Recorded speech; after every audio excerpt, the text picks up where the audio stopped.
Yeah. And you talk, Kadrick, about you use the word divergent, which is super interesting because that means tending to be different, tending to develop in different directions. Can you explain what it means to walk the path of the spiritually divergent? Absolutely. It's people who feel a connection to the spiritual side of things, that they know that they are more than just a physical being, that they're a spiritual being as well. And they want to explore that. But the information that they're receiving, the upbringing that they've had, with mainstream spirituality, be it the church or whatever, doesn't sit with them.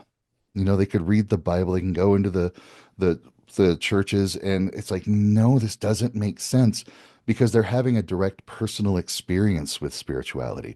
They're having a direct connection with things. And then the stories they're hearing and the information they're getting is like, no.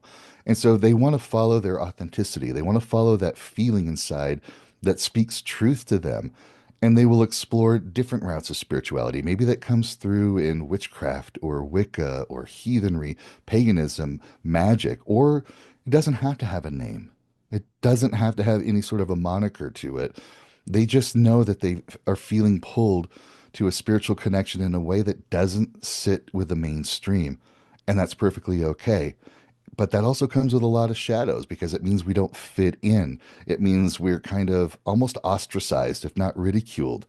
Because when was the last time you saw a competent character on TV or in the movies that was a psychic or a Wiccan or a pagan or something?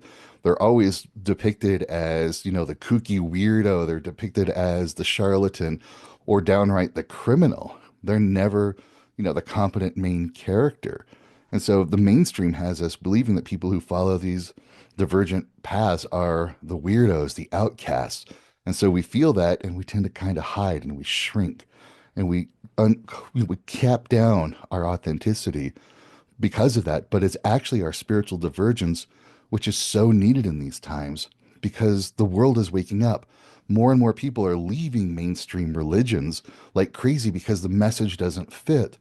And so, as we're exploring these divergent paths, as we're uncovering our own authenticity, dare I say truths, and we're bringing that out to the world, we're giving other people more permission to explore that and to really tap into what's really going on rather than, let's say, the control mechanisms from these major organizations.